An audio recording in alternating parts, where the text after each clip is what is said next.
está conosco o Marcos. Ele vai, tem tanta palavra a partir de agora, para desenvolver o tema que ele escolheu.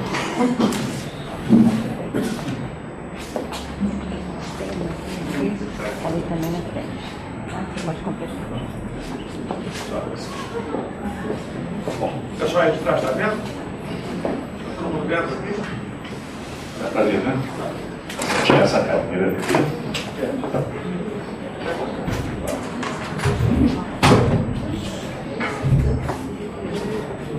Então, boa noite a todos.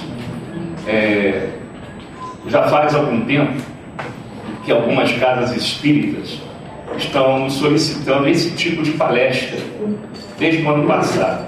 E pela intuição do Gilberto, ele nos recomendou também, na semana passada, que fizéssemos também esse estudo aqui, em relação à necessidade, né, da união, da fraternidade na casa espírita. Nós sabemos que a nossa vida agitada, sair de um lugar para o outro, de um trabalho para o outro, voltar para casa correndo, dormindo às vezes poucas horas para acordar e de novo começar na nossa vida diária de trabalho para conseguir levar aquele dinheirinho para casa, para pagar o aluguel, a escola dos filhos, a alimentação. Muitas vezes esquecemos que somos espíritos e que devemos viver em harmonia, em fraternidade, principalmente dentro da casa espírita, porque nós também aqui chegamos, assistimos às atividades, às palestras, realizamos alguns trabalhos e voltamos para o nosso lar sem dar a devida atenção àquele companheiro que está ao nosso lado, que às vezes precisa do nosso abraço, da nossa palavra fraterna. Muitas vezes frequentamos a casa espírita durante meses e anos e não recordamos os nomes das pessoas que às vezes sentam do nosso lado, que conversam conosco, que nos abraçam. Então, é uma característica das casas que estão crescendo. A nossa está crescendo. Há 32 anos atrás, quando eu comecei aqui, era lá embaixo, num salão pequeno, todos se conheciam pelo nome, todos sabiam onde moravam, se visitavam. Mas, conforme a casa vai crescendo, as dificuldades também de relacionamento vão crescendo. E não só aqui, gente, em todos os lugares. Os problemas relacionados ao relacionamento interpessoal entre os frequentadores, a problemática dos nossos pensamentos, das nossas sintonias mentais, que fazem com que pensemos somente nos nossos problemas e não nos dão tempo de escutar o problema do companheiro que precisa do nosso auxílio, de um esclarecimento, de uma palavra amiga. Portanto, isso que nós vamos apresentar hoje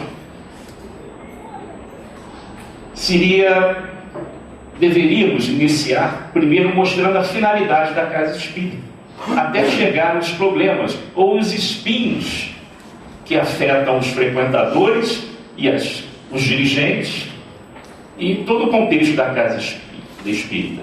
Eu me lembrei daquele livro do Newton Boechat sobre os espinhos, né, que afetam a cada um de nós, a insatisfação, né? E nós vamos falar sobre isso também. Lembrei muito do livro dele e nós vamos tocar no assunto. Mas primeiro, vamos ver qual é a finalidade da casa espírita. Para que se presta a casa espírita? Por que ela foi criada? Qual foi o objetivo? E lembrando que a fundação de uma casa espírita faz parte de um planejamento do mundo espiritual. Do mundo espiritual. Quando as pessoas, os dirigentes, os fundadores dessa casa, que eram 5, e se reuniram para dar saída ao start desse prédio que nós temos hoje, desse movimento que nós temos aqui, foram orientados pelo mundo espiritual. Porque a planta já estava traçada, já estava feita no mundo espiritual. Daí a importância dessa casa dentro do movimento espírita do Rio de Janeiro, reconhecido por muitos espíritos que já se comunicaram aqui. Seja por psicofonia, seja por psicografia. A casa já tem uma estrutura espiritual que agrega aqui dentro, inclusive nas paredes invisíveis, que vocês, a maioria, não conseguem ver, porque nós não somos médios videntes, eu me incluo nesse item também, mas ambiência espiritual da nossa casa é muito maior do que essas simples paredes que nos cercam aqui.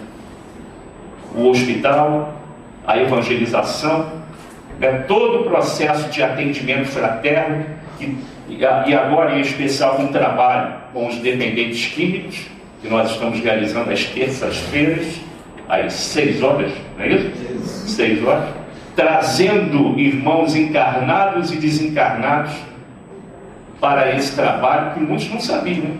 Muitos talvez aqui não saibam que tem esse trabalho aqui na casa, às terças-feiras, 6 horas. Não é nada parecido com os alcoólicos, não. É um trabalho direcionado para a dependência química, mas baseado no Evangelho. É diferenciado. E os resultados, principalmente no mundo espiritual, têm sido muito grandes. E incentivando que a gente continue com esse trabalho. Então aqui eu coloquei algumas finalidades da casa espírita que são nos dadas pela própria FEB. A própria FEB, no portal do site da FEB, ela coloca isso, que é uma escola de formação espiritual e moral baseada no espiritismo. É um posto de atendimento fraterno ou fraternal a todos os que procuram com o propósito de obter orientação, esclarecimento, ajuda ou consolação. É um núcleo de estudo de fraternidade, de oração e de trabalho com base no Evangelho de Jesus, à luz da doutrina espírita. É casa onde as crianças, os jovens, os adultos e os idosos tenham oportunidade de conviver, estudar, trabalhar dentro dos princípios espíritas. É oficina de trabalho que proporciona a oportunidade de exercitar o aprimoramento íntimo pela vivência do Evangelho em suas atividades. Isso foi colocado no papel. Quem colocou, os dirigentes da FEB, há muitos anos atrás, quando escreveram isso, estavam intuídos na missão de levar a pátria do Evangelho, a casa de Ismael, o Brasil, coração do mundo, pátria do Evangelho. Colocar essas diretrizes, porque a bandeira do Evangelho, da palavra consoladora de Jesus, já passou por muitos continentes. Já passou pela Palestina, já passou pela França e agora está no Brasil. E cabe a nós espíritas, ou simpatizantes da doutrina espírita, que eu não posso afirmar que todos aqui sejam espíritas, eu não posso falar isso, mas muitos são simpatizantes, outros espíritas, que acreditam naquilo que nós estudamos, falamos, mas a finalidade maior de trabalhar com o Evangelho de Jesus é de fincar definitivamente a bandeira do Consolador dentro da nossa pátria. E esse é um desafio que nós assumimos também no mundo espiritual. O espírita brasileiro, ele pediu e implorou de joelhos, antes da reencarnação, na sua programação reencarnatória, que lhe desse essa experiência, esse trabalho, para poder iniciar toda aquela redimissão, podemos dizer assim, se redimir daqueles atos indesejáveis que ele deseja ardentemente esquecer da sua memória espiritual. Então ele pede de joelhos a Jesus para que reencarnasse no Brasil, terra de contrastes, de valores sociais tão diferenciados, para que aqui, através das provas e expiações, pudesse levantar com outros companheiros, com outras mãos, a bandeira do Evangelho. E por isso estamos aqui. E por isso estamos na casa espírita. E os amigos espirituais contam conosco para o sucesso, não do crescimento da casa, mas para o crescimento da doutrina de Jesus. Esta casa não foi feita para suportar o ego dos seus fundadores, longe disso, e nem dos frequentadores. Não existe chefe disso, chefe daquilo, dono disso, dono daquilo. Todos trabalham para Jesus. É isso que nós temos que entender. E dentro desse convívio fraterno, a fraternidade vai existir, vai aparecer e vai nos envolver com muito amor e com muito carinho. As atividades básicas que a Casa Espírita nos remete ao estudo da doutrina espírita, porque a Casa Espírita é a casa dos espíritos, encarnados e desencarnados. Portanto, assistência espiritual tem que existir. Orientação, ajuda às pessoas com necessidades espirituais, inclusive nas reuniões mediúnicas. Assistência e promoção social, orientando e ajudando pessoas com necessidades materiais. E isso é o diferencial do espiritismo brasileiro para de outros países da América do Sul e da Europa. Você entra hoje em algumas casas que se dizem espíritas da Europa e você vai ver uma salinha um pouquinho maior que esse nosso aquário que tem aqui, debatendo com 10, 12 pessoas filosofia, espiritualista, etc. O trabalho da prática da caridade não se faz. E nem passam pelo pensamento deles tal coisa. Isso é o que diferencia o espiritismo brasileiro dos outros. A caridade, palavra essa que foi colocada lá em cima da FEB, na faixa da FEB, por Bezerra de Menezes, porque no início, quando ele foi presidente da Federação Espírita Brasileira, no final de 1899, início de 1900, por aí, a FEB não fazia nenhum tipo de trabalho social, de promoção social. Era uma elite que se recusava a trabalhar, detestavam pobres, detestavam pobres. Foi Bezerra de Menezes que colocou a flâmula da caridade e falou e apontou para todos aqueles diretores que sem a caridade não haveria salvação. Por isso ele é considerado o Kardec brasileiro.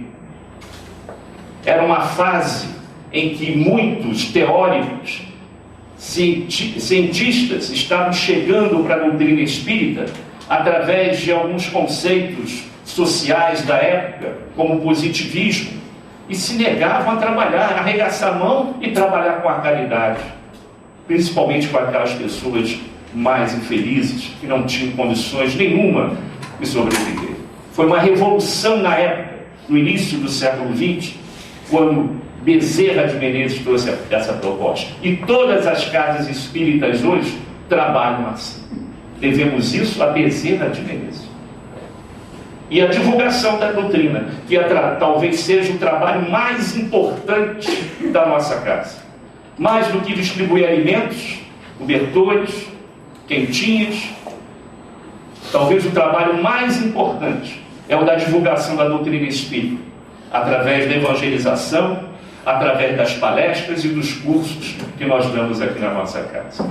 Só não estuda aqui quem não quer, mas é o livre-arbítrio de cada um. Isso nos ajudaria bastante. E aí aparecem então os milímetros. E não era para existir. Se tudo aquilo que está no papel, tudo aquilo que nós vimos aqui, colocamos aqui, é o certo, é o correto, é o que o mundo espiritual nos recomenda, e é o que os frequentadores da casa espírita deveriam exercer, por que acontece então os milímetros? E vai existir sempre, onde houver o ser humano, onde houver o conglomerado humano, por causa dos nossos desvios mentais, da nossa indisciplina mental, e principalmente por causa da inveja, do egoísmo, que ainda insiste em ficar dentro de nós. É aquele homem velho que não sai de dentro de nós e que insiste em ficar encarnação após reencarnação. Aí aparecem os problemas de relacionamento interpessoal, como nós já falamos aqui, que vai levar o quê? A desconfiança. Não vai acreditar no trabalho do companheiro, sempre vai ficar com uma dúvida. Será que ele realiza esse trabalho com coerência, com amor? Porque ele se baseia no trabalho dele, no meu trabalho. Não existe meu trabalho. Nós temos que trabalhar em equipe, todos trabalhando em equipe. Não existe o meu, o ter. Temos que trabalhar em conjunto, saber lidar, não ter medo de perguntar, não ter medo de receber uma orientação, uma diretriz para melhorar a sua atividade, o seu trabalho. Larga esse melindre de lado, está sendo orientado para otimizar o trabalho. Isso serve tanto para a casa espírita como no seu ambiente profissional. Então, se a gente começar a entender que esses avisos nos são dados para a melhora do conjunto, tudo vai fluir de uma melhor qualidade. Então, vem também os sentimentos amorosos, no caso, traição, luxúria, no caso dos casais. No curso da vida, problemas e aflições que irão aparecer para exatamente te desequilibrar, tirar do caminho. O que não falta são oportunidades do mundo inferior para que tudo isso aconteça, inclusive dentro da casa espírita, para promover a discórdia, a insatisfação, para que eles possam sair vitoriosos. O objetivo, já de algum tempo para cá, de algumas ordens respeitadas pelo mundo inferior, é que eles não desejam mais, de maneira alguma, o crescimento do movimento espírita. E estão começando já, de algum tempo, a minar esse crescimento. E como eles perceberam que atuar dentro da casa espírita é muito complicado e difícil para eles, eles vão fazer o quê? Minar cada um de nós, os frequentadores. É muito mais fácil quebrar uma vara do que 100 reunidos. Eles vão tentar minar em cada um, colocar problemas em nossas cabeças que não existem, mas que serão criadas, e nós iremos acreditar que elas existem exatamente para que tudo isso chegue até aqui. O afastamento do trabalhador, da sua área de trabalho e até da casa espírita, que esse é o objetivo maior. E alguns vão até dizer: ora, eu trabalho tanto, me dedico tanto à casa, ao movimento, e a minha vida não mudou nada, continua piorando. Eu vou fazer o que lá? Eu nunca mais vou aparecer lá. Ou outros que dizem assim: depois que eu comecei tal trabalho, a minha vida piorou. E aí vão caindo nas armadilhas dos inimigos pessoais. Temos que ser muito mais espertos do que eles. E os amigos espirituais irão dar os antídotos para que não caiamos nessas armadilhas. Próximo. Então, de onde surge o espinho da insatisfação? Que é o tema do livro que a gente estava falando agora, aqui, Newton Boechat. Espinhos da insatisfação. Da onde surgem esses espinhos? Carência espiritual. Carência espiritual, resumidamente, é falta de fé. É falta de fé. Se você está passando por determinadas situações, e ninguém vive aqui na Terra a passeio, todos estão aqui para passar por determinadas situações para crescer espiritualmente. Situações essas que nós provocamos lá atrás, no passado recente ou remoto. Então temos que vivenciar determinadas experiências, igual na escolinha, para passar de ano, para ir para um mundo até melhor, evoluir espiritualmente até chegar no estágio de espírito puro. E é onde todo mundo vai chegar, sem exceção. Todos nós, todos, seremos espíritos felizes. E quanto mais perto do caminho do bem, mais rápido nós vamos chegar lá.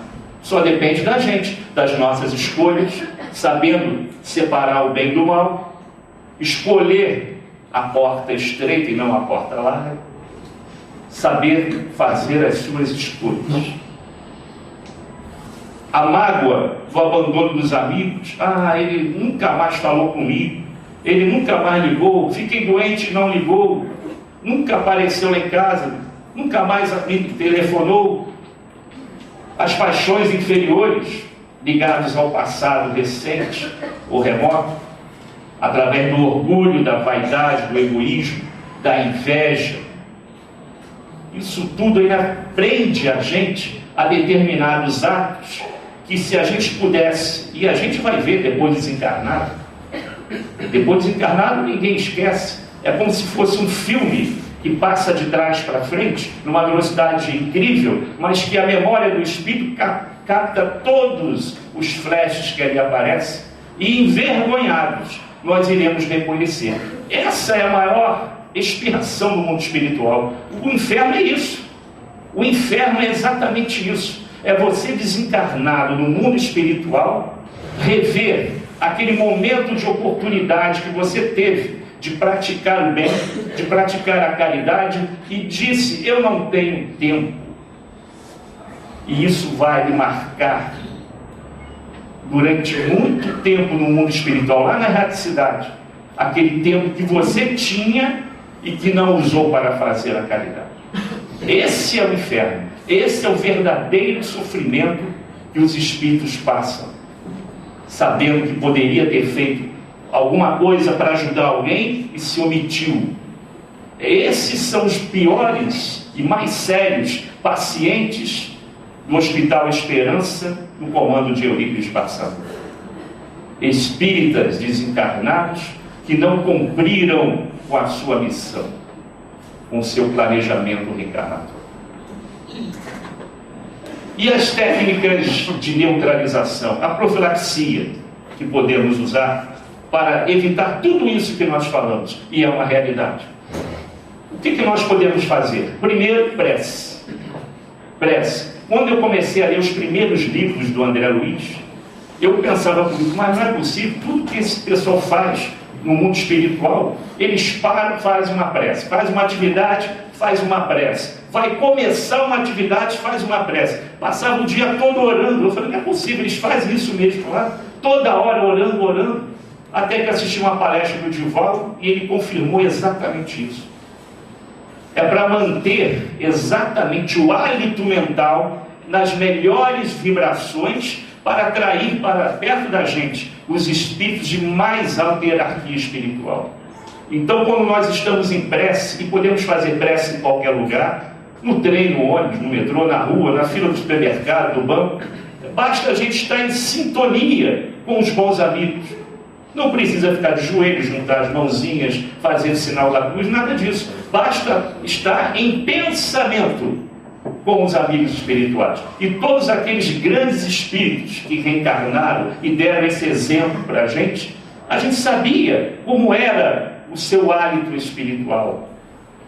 Temos o exemplo do nosso Chico, bem perto da gente igual a gente, mas que sempre escolheu o trabalho do bem. Eurípides Barçanufo, Bezerra de Menezes, trabalhadores que estavam sempre vinculados em preces mentais com os amigos espirituais. E a gente tem todo esse instrumental na mão. Mas é aquilo que eu falei antes, às vezes a gente até esquece que nós somos espíritos. Essa vida tão atribulada que a gente leva, a gente até esquece que nós somos espíritos e que precisamos estar em sintonia com um plano maior. Precisamos, até para a proteção da nossa casa, do nosso lar. Precisamos. Daí a necessidade do culto doméstico. Não deixem de fazer o culto doméstico. É a proteção da nossa casa. Proteção dada pelo nosso querido Eurípides, levando essa ambientação de amor e de paz para dentro do nosso lar. Fortalecendo a nossa casa, estamos fortalecendo os trabalhadores da casa espírita. Doutrina espírita não faz milagre. Casa espírita não faz milagre. Quem vem aqui pensando que os seus problemas vão acabar, não é assim não, gente. Precisa da nossa postura, da nossa vontade. Se eu não tiver vontade de modificar, eu não vou me mudar. Eu não vou conseguir me modificar totalmente. Não vou, porque eu não quero mudar. Então eu tenho que querer. Eu tenho que querer. E se eu quiser, eu vou ter a ajuda dos amigos espirituais. Nenhuma prece, diz Kardec, nenhuma prece deixa de ser atendida. Nós, que por nossa inferioridade, achamos que não foi atendida, como aquela criança pequenininha que quer um doce antes do almoço ou da janta, e a mãe não dá, ela fica com raiva da mãe, porque não deu um docinho. Então a gente é assim mesmo. Afinal, Emmanuel não fala que somos crianças espirituais? É a mesma coisa. Nós não temos, às vezes, noção do que estamos pedindo, do que estamos necessitando na nossa prece. Reflexão nas coisas espirituais, mais do que nas materiais. Assistência em obras de caridade, trabalhar no bem. Todo o trabalho de obsessão, quando é combatido através dos amigos, das reuniões de desobsessão, a recomendação, a profilaxia vem o quê? Assistir reuniões e trabalhar na caridade. Vai visitar o hospital, você vai sair daquela ideia que você é o maior sofredor do mundo, é o que mais sofre. Você vai ver pessoas que precisam da tua ajuda. E eu aprendi isso, quando na nossa mocidade, visitando o Curupaiti, com um trabalho que a gente ainda faz até hoje, e que o Irineu ainda coordena. Visitando o Curupaiti, evangelizando lá dentro do Curupaiti, com as crianças, filhas dos doentes, dos internos, é que eu fui aprender que tem gente que sofre mais do que a gente. E foi o Amazonas que me ensinou isso. O nosso Amazonas trabalhando com eles. Então eu saí do meu egoísmo, da minha egocentricidade, vendo que sempre tem alguém que sofre mais do que nós. Então, se não trabalhar na caridade, visitar crianças desvalidas, velhinhos, levar o teu amor para aqueles que estão desamparados pela família, a colônia, que nós temos também um trabalho, a visitação que agora a mocidade está fazendo, aqui bem perto no hospital, e eu esqueci o nome agora, mas com aquelas crianças com síndrome de Down, crianças em estágios até piores que algumas que frequentam a Dona Meca, com paralisia cerebral. Não é Vicente Moretti não, mas é um trabalho igual ao Vicente Moretti. Esqueci o nome agora. É aqui no tanque. Maria de Lourdes. Maria de Lourdes. É um trabalho semelhante do Vicente Moretti. E que quando a gente entra, a impactação é imediata. Então eles entendem, a garotada já está começando a entender, porque nessa faixa é tudo eu, né? Primeiro eu, depois pensando nos outros. Aí já estão começando a refletir nas desigualdades, nas diferenças, o porquê das diferenças. É isso que é o milagre que a Casa Espírita faz. Você começando a modificar o seu campo mental, querendo fazer a tal da reforma íntima. E por isso que a gente está reencarnando. Quando eu chegar a esse estágio de melhora íntima, eu não precisarei mais viver na Terra, planeta de provas e expiações, tantas dores, tantos sofrimentos. Quantos planetas melhores que a Terra tem por aí? E é para lá que a gente vai. Trabalho então em benefício ao próximo e vigilância total com os nossos pensamentos, principalmente os pensamentos. Não só com as palavras, com os atos, com as nossas ações, mas principalmente com os pensamentos. Que aí é que vem as discórdias entre os membros de uma equipe de trabalho, entre colegas que trabalham na mesma atividade direcionada ao bem. É por causa disso. Os milímetros vêm por ali. Ninguém, aí diz o Newton Boechat, numa frase lá do livro dele, ninguém impedirá que o espinho continue espetando. A gente veio na Terra para isso. Provas e expiações. Choro e ranger de dentes, como dizia Jesus. Isso somente ocorrerá quando a criatura redimida retirar este espinho de si, espontaneamente, sem violência. Sempre trabalhando no bem, recebendo o impacto, assimilando, agradecendo, se possível, como está lá no Evangelho. As provas, as dores, é uma bênção de Deus aos seus eleitos. O dia que a gente entender isso, os problemas irão acabar. Inclusive as discórdias e os melindres que nós vivenciamos quase que diariamente. Na Gênesis, no capítulo 3, fala sobre a origem do bem e do mal, que talvez seja a fonte de toda essa nossa discussão aqui. E lá diz o seguinte: Deus somente quer o bem, só do homem procede o mal. O mal é a ausência do bem, como o frio é a ausência do calor. A dor é o aguilhão, aquele ferrão, aquela agulha, que o impele para frente na senda do progresso. Muitas vezes nós nos acomodamos e é necessário levar essa agulhada para que possamos despertar. E ela vem sempre acompanhada com a dor. Isso foi escolha nossa, pessoal. A dor não vem de Deus. O castigo, a dor, as provas, as expiações, não foi criado por Deus para jogar assim determinados espíritos em determinadas pessoas. Isso é tudo consequência da lei de ação e reação, que Kardec fala, que André Luiz explica muito bem. É o que fazemos, recebemos de volta na mesma lei de Newton, da lei de ação e reação, né? com a mesma frequência, com a mesma intensidade, com o mesmo grau de maldade. Jogamos e aquilo volta para a gente. E nós recebemos de volta.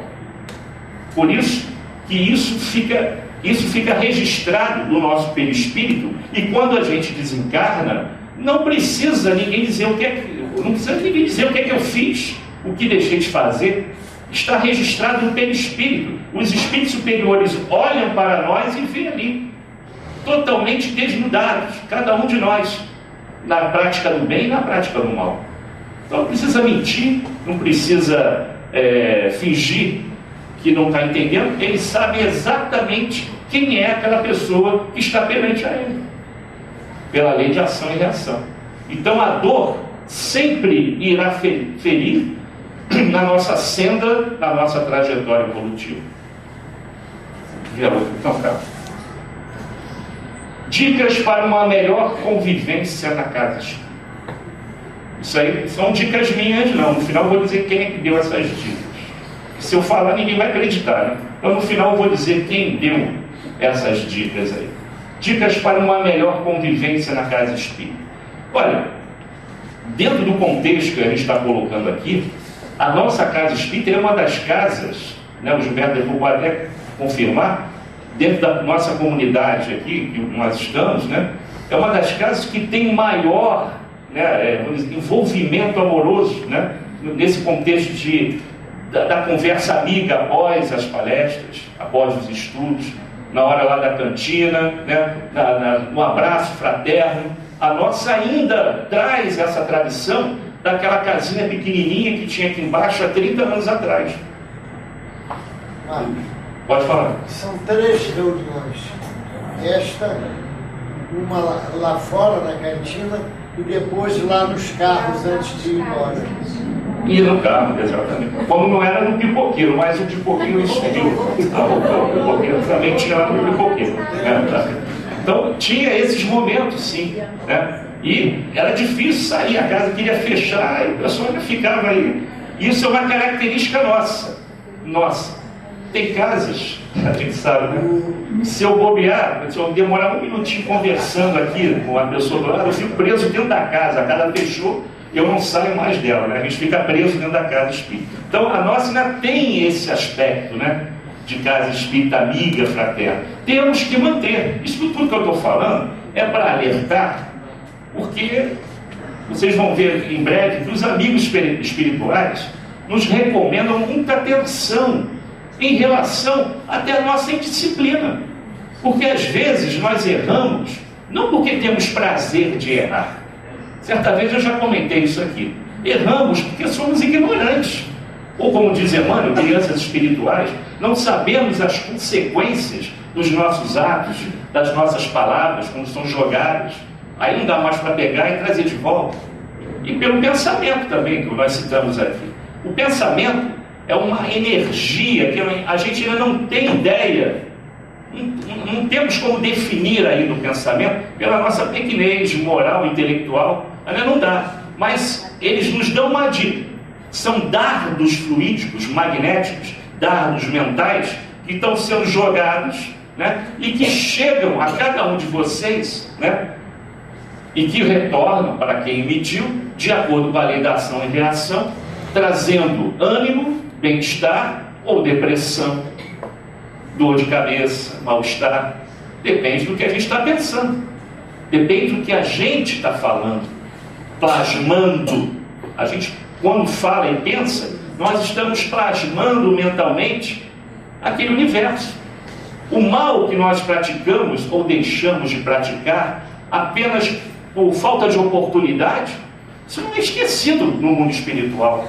Eu só deixei de fazer o mal porque eu não tive oportunidade. A pessoa saiu pelo outro lado, eu não consegui realizar, concretizar. Mas você pensou, e isso ficou lá registrado. Por isso que nós temos que tomar cuidado com as nossas vibrações mentais. Isso é o segredo de tudo. Mas essas dicas começam por esse item 1 aqui. Para o desenvolvimento de todas as tarefas a que a doutrina espírita nos conclama, duas atitudes são fundamentais: a disponibilidade para servir e a humildade. Duas. E só pedem duas. Disponibilidade, eu só tenho uma horinha. Então vai usar bem essa horinha. Mas humildade.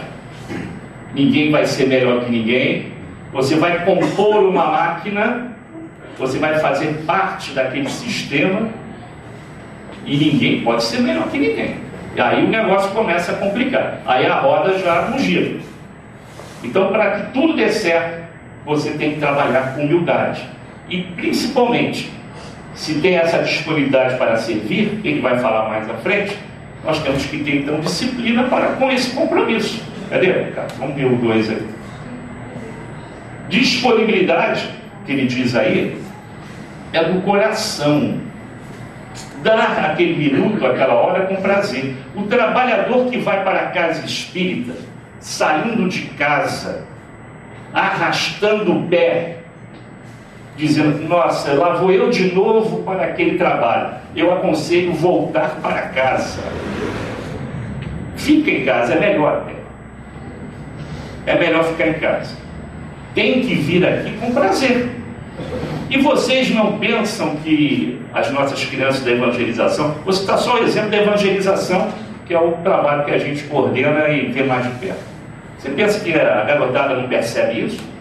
Desde 2, 3 anos até o jovem de 18, 19 anos, ele não percebe quando você não vem com prazer? Eu vou porque eu assumi o compromisso, eu tenho que ir. Tem que ir com prazer, né? Com prazer, com alegria, para passar esse sentimento, que é o primeiro princípio de evangelização.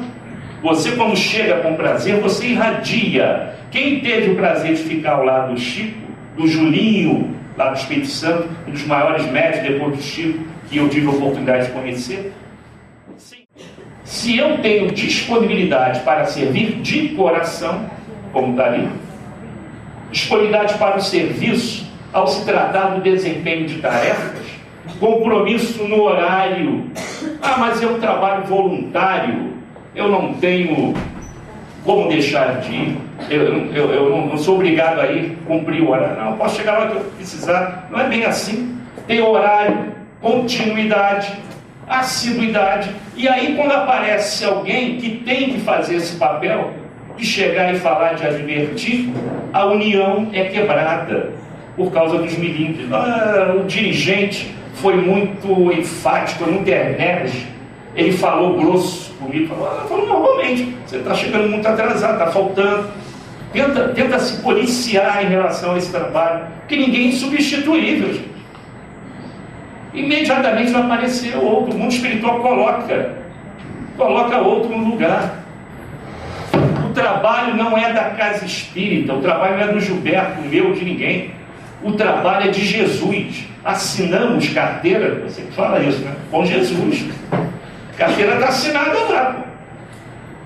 Foi assinada com Jesus. Não falei no início que nós pedimos de joelhos para estar aqui, para trabalhar aqui, e depois, a primeira oportunidade que surge, a gente foge do trabalho.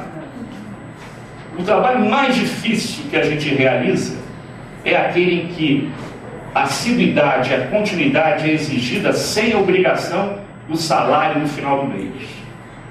Porque no trabalho profissional, quem não faz isso não recebe. E aqui, mas existe também um pagamento, gente. Existe um pagamento. Totalmente imaterial. Mas quando chegar na erraticidade, na pátria espiritual, aí você vai ver se valeu a pena ou não. E também nós não vamos fazer aquele jogo que antigamente se fazia em outras religiões, ou trazer para cá o igrejismo, como existe em alguns lugares, dizendo, olha, se eu for à missa todo domingo, se eu tomar a bênção do padre lá, a hóstia, todo domingo, eu serei abençoado. Se eu der tanto para o padre, eu serei libertado e irei para o céu pleno. Nós não fazemos barganhas espirituais aqui. A conquista é individual. Ah, mas eu não tenho tempo de trabalhar na casa espírita. Não tem problema. Você pode trabalhar em qualquer lugar. Podemos fazer o bem em qualquer lugar. Quem não pode fazer na casa espírita é uma pena, porque temos amigos espíritos que irão nos auxiliar para que esse trabalho saia contento, mas pode fazer de forma isolada. Não tem problema nenhum. Conheço casas, como a da Dona Augusta, que hoje são verdadeiras casas espíritas. Ela, devido à sua condição ou falta de condição de se locomover, os cultos do lar de quinta-feira na casa dela se tornaram verdadeiras reuniões mediúnicas, onde nós não recomendamos que se dê passividade em culto do lar, nós não recomendamos isso, mas na casa dela podia acontecer, porque os amigos espirituais diziam, o próprio Eurípides falou que ali era uma casa espírita. Ali ainda é uma casa espírita. Ainda é. É a filha da Dona Augusta, se não me engano, ela continua com esse trabalho. E existe então uma total harmonização daquele ambiente, onde, num plano invisível que a gente não consegue perceber, ali são trazidos doentes, obsidiados para tratamento espiritual, numa casa comum. Numa casa comum. O número 3, vamos ver. Humildade. Não a humildade que seja pretexto para subserviência ou desculpa para não se levar adiante a tarefa que foi assumida. Que muitos fogem do trabalho dizendo-se humildes, né? Ah, eu não tenho condição de fazer essa atividade. Quem sou eu para fazer um negócio assim? E fugiu do trabalho. E o trabalho estava programado para ser realizado no plano espiritual. E foi preparado para isso. Foi preparado para isso. Então, quando se sentir convidado, tenha a grata satisfação de responder, se possível, né? Quando tiver tempo, né? Você venha para o trabalho. Se vincule ao trabalho do bem. O maior beneficiado é você, a sua família, seus entes queridos. Só tem a ganhar. Só tem a ganhar. O que pode acontecer, por isso que nós colocamos nos slides anteriores, aquele caso que eu falei, mas depois que eu entrei no trabalho, tudo começou a dar errado. O que acontece é que o mundo espiritual inferior é muito inteligente. Lá tem administradores, pessoal. Tem planejadores para criar estratégias obsessivas. E eles te conhecem muito bem. Então, no início que você inicia, quando você inicia o trabalho, eles vão colocar todos os obstáculos possíveis e impossíveis para que evite você chegar lá. Mas quando você força a barra e chega e realiza, voltando para casa, você vai ver que aquilo tudo era uma cortina de fumaça. Não existia de fato aquelas ameaças. Tudo melhora. E por um motivo muito simples. O plano espiritual gostaria muito da sua ajuda. Não que fosse você a única pessoa para realizar, mas você ajudando será muito bem-vindo. E os amigos espirituais vão te amparar a todo momento para que você não falte a tarefa, para que não chegue atrasado, para que não desista da tua missão. Será envolvido. Será muito amparado, sim. Não tenho dúvida. Portanto, a humildade é imprescindível, mas não aquela humildade de desculpas, de dizer que não está preparado. Isso é falta de caridade, inclusive, né? Segundo Bezerra de Menezes. Aliadas essas duas virtudes, a fé inabalável, a disciplina e a humildade, a fé inabalável, conquistada pelo estudo e pela autoiluminação, nada há que possa obstar o progresso de cada um e da união de todos os frequentadores da casa espírita. Aí ninguém vai segurar a casa espírita.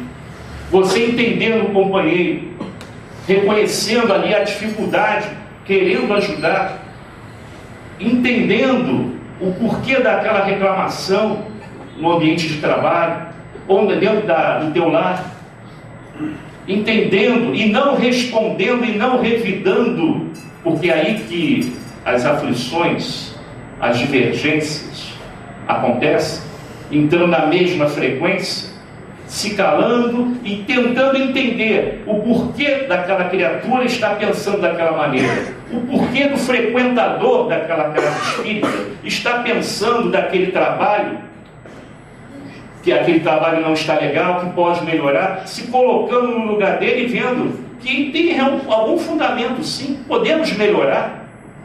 Podemos sempre melhorar. Nunca nada é perfeito. Vamos usar, sim, as opiniões de cada um. Não vamos nos fechar. São vários grupos de trabalho que existem nesta casa. Vários grupos.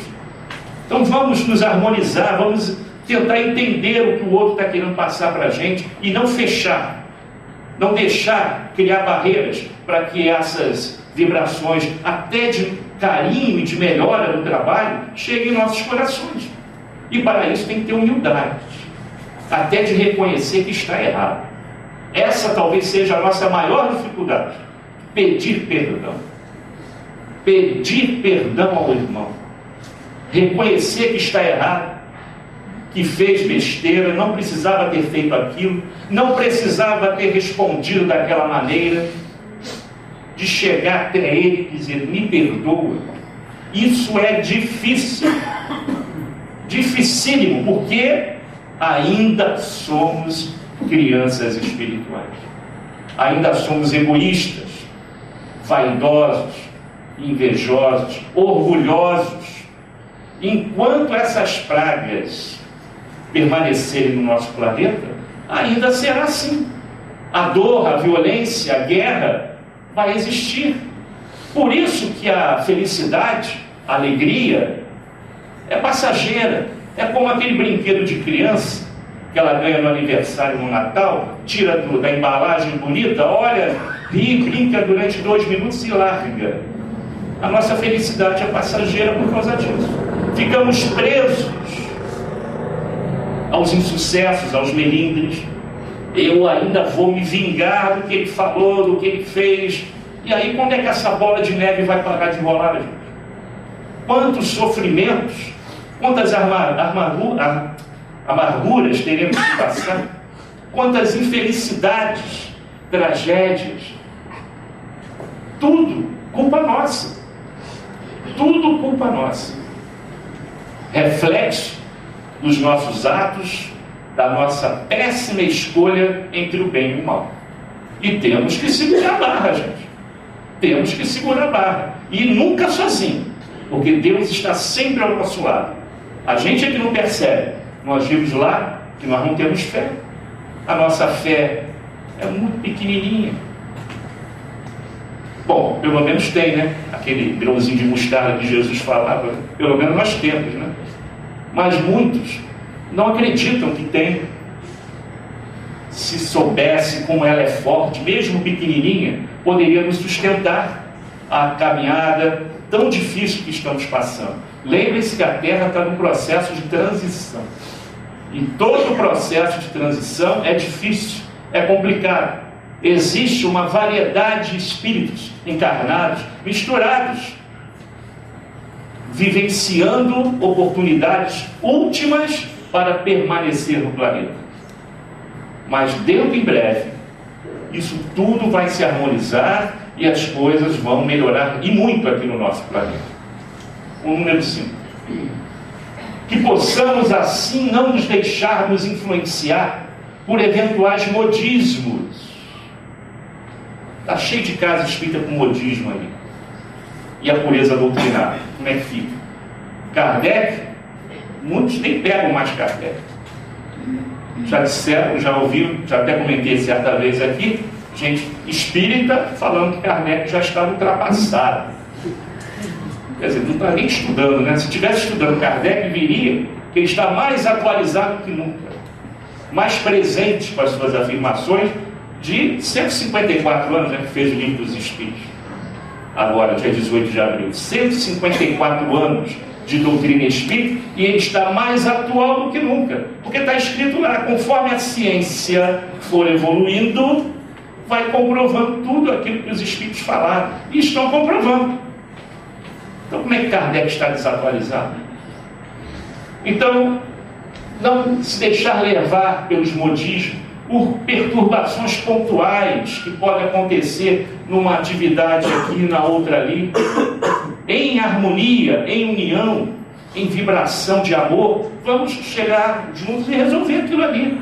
É um problema pontual, colocado propositalmente pelos amiguinhos inferiores para testar, para ver se é por ali que a gente vai cair na armadilha. Então, opa, eles caíram, vamos nos aproveitar. Vamos aproveitar essa brecha que foi aberta. E é por ali que eles entram e fazem a festa. Isso é em todo lugar, gente. Em todo lugar está acontecendo isso. Então, problemas pontuais de qualquer natureza, muito menos pelo orgulho e pela vaidade. E nós não podemos nos deixar levar por isso. Agora, quem afirmou tudo isto? Quem deu essas dicas preciosas? Foi na segunda-feira retrasada que recebemos a mensagem dele, falando tudo isso, pela Raquel lá de Curitiba. Não fui eu que falei, não, gente. Foi ele que falou. Enquanto pensavam que era eu, podia até brincar, rir, não acreditar, mas não fui eu, foi esse aí. Segunda retrasada da mensagem que foi lida aqui. E alguns estavam aqui presentes. Agora estão recordando. Foi ele que falou, não fui eu. Quem sou eu para falar isso?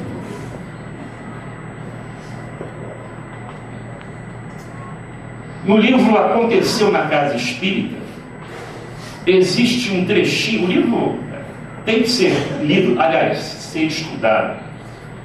Tem esse trechinho aqui que eu separei para vocês aqui. As trevas, os espíritos inferiores. Aproveitaremos as brechas deixadas por muitos trabalhadores. Olha aqueles problemas pontuais que nós falamos aí. É engraçado, eles dizem, é que eles, os encarnados, dizem que de tempos em tempos, nós, os chamados obsessores, promovemos ondas de influenciação negativa, retirando os anjinhos do caminho do bem. Eles é que de tempos em tempos abrem brechas e nós apenas aproveitamos os deslizes e descuidos dos ilustres seguidores de Jesus. Eles falaram da gente. Para finalizar, eu comparo isso que nós acabamos de falar com essas palavras do nosso Chico, e você depois tira a sua conclusão, vê quem tem razão.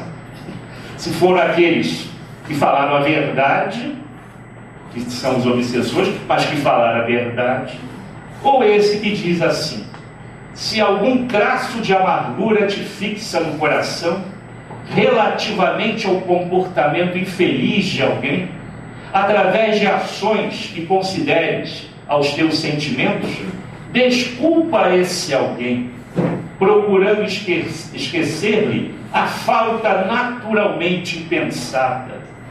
Esse é o maior desafio que eu falei para vocês. Isso, resumidamente, em uma palavra, chama-se perdão. Quem consegue ainda fazer isso? Se não consegue, tem que começar a praticar. Porque o perdão na essência maior da palavra, não existe, ainda da nossa parte. Senão nós não estaríamos na terra. Ninguém estaria aqui. Quem sabe perdoar verdadeiramente, fazendo isso daí, plenamente, não estaria mais na terra. Mas temos que exercitar. É um exercício. E quando você menos perceber, você já está esquecendo aquela falta. Está dando a outra oportunidade àquele irmão que te magoou e que antes da reforma íntima, você dizia: eu nunca darei outra chance, não perdoo de jeito nenhum. E agora você já fala com ele, já tenta se reaproximar e dar uma nova oportunidade.